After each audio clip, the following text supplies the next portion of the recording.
Hey guys, it's me, John Anthony Chihawk Soltero. I am the anti-hero, and today I'm piggybacking off a video done by Richard of Drahcir's Comics and Things. And we are going to take a look at some of the artwork that I've collected over the years, just like he did with his video. By the way, I got to say, Richard, great video. One severe issue with it, and that is it's lacking any artwork done by me. So maybe we can do a second video of that and have that corrected. Anyways, before I get into this, and I'm going to do a separate video, an unboxing video of this. This is a card game done by independent local creator Vic Hollins. It's called Meow Mayhem. It is a tabletop card game about being the baddest cat in the land and keeping both your reputation up and your like, I forget if it's not karma points, but like basically your karma intact and your bad catitude at the same time. Check out Meow Mayhem on Instagram and also go to meowmayhem.com to order your own Meow Mayhem edition.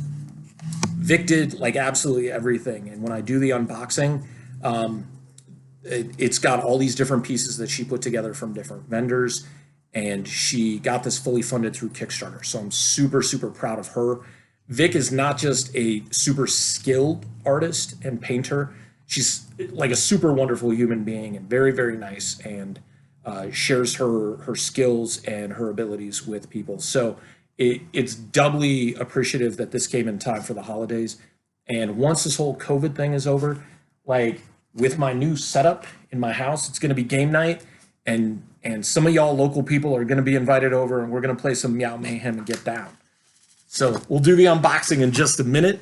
Super excited for that. And one of the reasons I'm super excited for Meow Mayhem is because I'm going to try to find out how many times I can say meow in this video. Maybe if somebody counts it back, I'll give you a prize.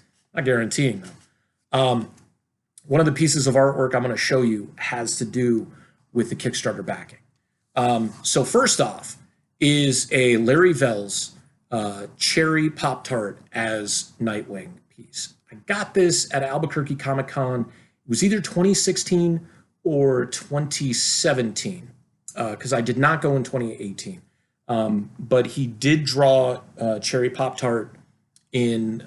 I just asked him to draw her as Nightwing, and this is what he came up with, just black and white. Super fun. I've had this for years. Might just get it CBC as slabbed, although I don't have the date, so I can't say specifically when it was. This is one of the first, this is the first sketch cover that I ordered off of Facebook from an artist named Taylor Martin. She was doing commissions and had some really great ones that some friends had gotten and they were promoting. So I hit her up and got this. Of course, of my favorite Nightwing with had to have the Bluebird costume because that's my absolute favorite. But Taylor did this up for me, and I got this earlier this year, along the same times that I received this Batman Who Laughs head sketch on Dark Knight's Metal #1. I do not remember the name of this artist. I just remember he had posted on a sketch cover page on Facebook, and he had said this was actually a commission for somebody, but the person who commissioned it backed out. And for whatever reason, he was, unfortunately having to put it back up on sale. So I hit him up and I was just like, what did you originally charge this individual? Because he was just asking for offers. Quoted me a price that he charged them. I was just like, that's more than doable. Sent him PayPal. He got this in the mail to me. And he also sent a Two-Face sketch card. And I really, really wish I could remember the name of this artist. He did sign it down here. And maybe if I find him back on Facebook, I'll re-put his name in the description below. These next two sketch covers I got from Richard Zerga, who is part of a two-generation father and son team who've been doing artwork and comic books for as long as I've known them. And I met them back in 2009 at Albuquerque, or not Albuquerque, Alternative Press Expo 8 in San Francisco. Richard does like a horror book called Taffy. It's a psychotic clown And the artwork is like his artwork has come leaps and bounds since then. But even then, it was just this, like really sketch aesthetic, like kind of crazy style. And Batty has been doing a couple of books, as well as the Goldilocks and Zombieland book, where that they both worked on. They're both going to be going back to doing their own creator-owned work. So I'm really excited to see what they're coming up with in the future. This first piece I requested, they were already pre-done, but I asked him for it back in, what was it? I think it was May, April or May. And the day that I actually ordered this from him or asked him for it, during the show that I was watching on Facebook that he had, my AC went out. So I unfortunately had to cancel the order, which he was very understanding about and held on to this book since that time for me. And I just recently received these a couple weeks ago. And this is a sweet, sweet duotone Miles Morales Amazing Spider-Man #1 book.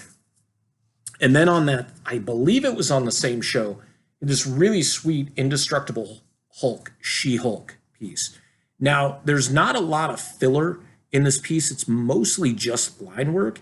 And the thing I loved about this piece is that She-Hulk is rendered in such a way that she's like super buff, but there's still a lot of femininity and sexiness to her. So like I really dug that a lot. Richard's line work is really phenomenal. And I've actually got a couple more pieces from him in my hallway hanging up right now. But maybe one of these days I'll do another walkthrough with that because I've added some more pieces.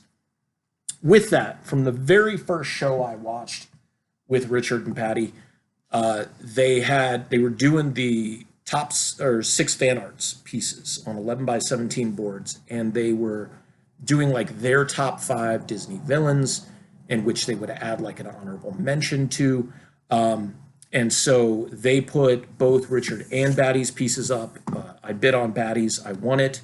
And then they offered a Star Wars sketch cover blank to be commissioned for a super low price. And during the show, they were like, well, what do you want? And I was just like, well, who draws sexy women better?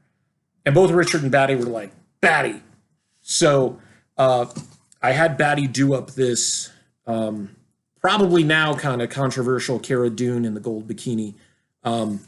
But there's like silver and gold for the metal on the bikini, and it just came out phenomenally. Batty did such a great job with doing the curvature and also more phenomenal line art with the bricks that she's laying on like in the dungeon in Jabba's palace. This is actually up in my hallway, my shadow gallery hallway. So that's why it's in a frame, but I bought more frames for the 2 that Richard did as well.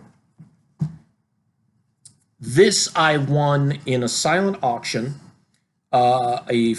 maybe a year and a half ago at one of the events at Charlie's Comic Books.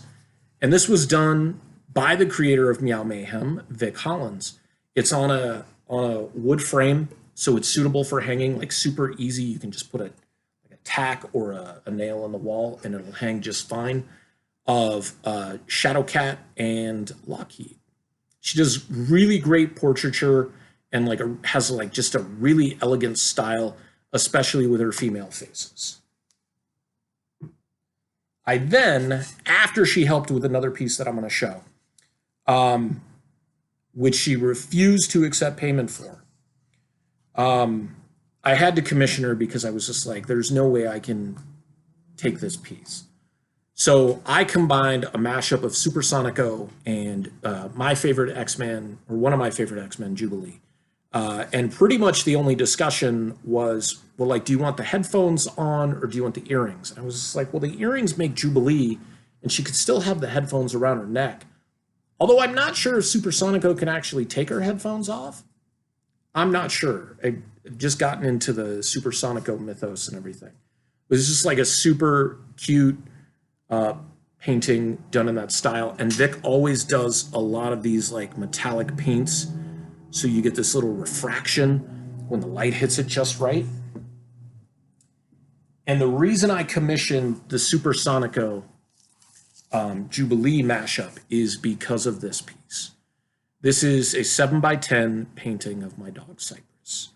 In February of this year, I asked Vic at the very last event at Charlie's Comics if she would be willing to do a piece that what was planned to put in the Indiegogo campaign to offer as an incentive for people to support the campaign.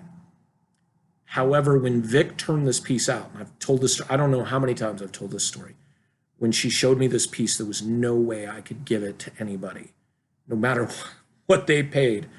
And so I talked to Vic about it. I said, what if we make it a variant cover that has been very popular and a lot of people like it, and rightfully so, because it's just beautifully done. Vic was totally okay with that. She's like, it's your piece. And this is such an amazing piece done based on a 110 Instamatic photograph of Cypress from 1992 when she was a baby. And Vic did a phenomenal job of it. And one of the things that this painting reminded me is that Cypress's mask was not completely solid black from around her eyes. She actually had some of the sable patches right next to her eyes.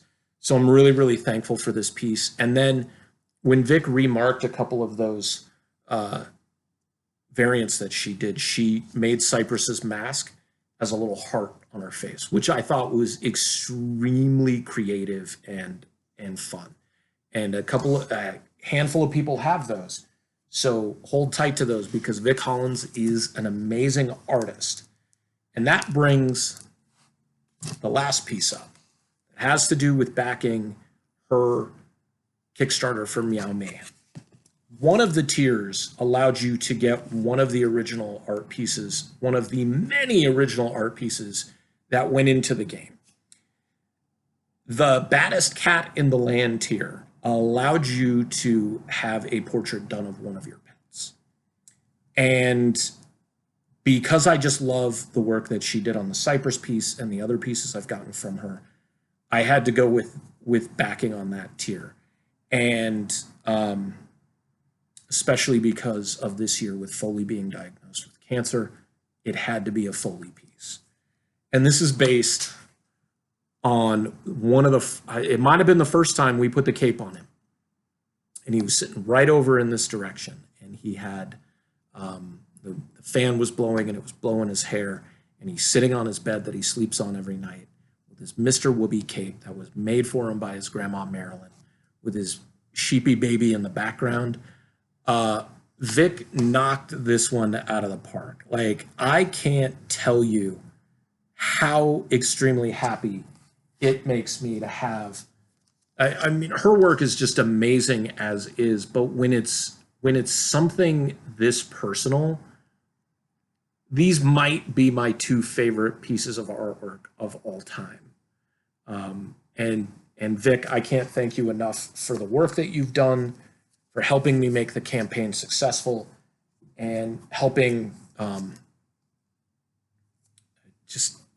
this is just beautiful. It's so cute. This is exactly what he looks like. He's basically a little tan hairball. Sitting around here somewhere wondering why I'm talking about. All right, well, that's my video of just some of the original artwork in smaller scale that I have. Maybe I'll do one in the future when I can get my lighting set up a little bit differently, of like my 11 by 17 pages. But thank you guys for tuning in. Definitely, if you like this, like and share it. If you want to subscribe, that would be great. I love hearing comments.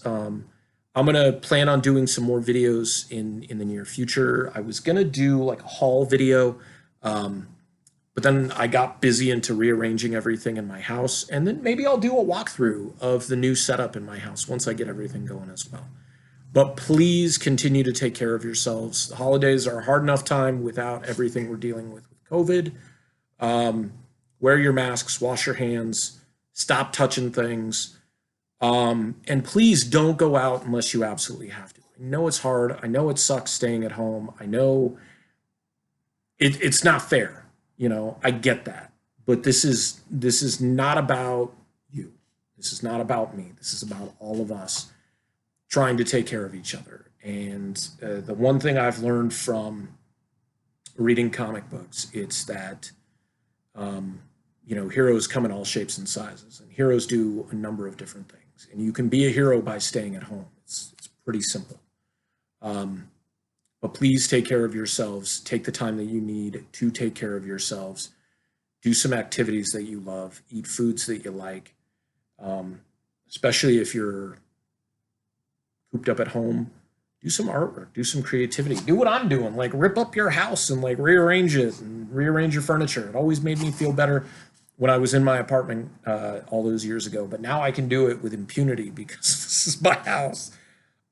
Get some exercise in, running in place, jogging, push-ups, crunches, squats. I mean, there's tons of stuff you can do when all you have is time. Let's all come out of this better and stronger. Until next time, stay anti-hero strong.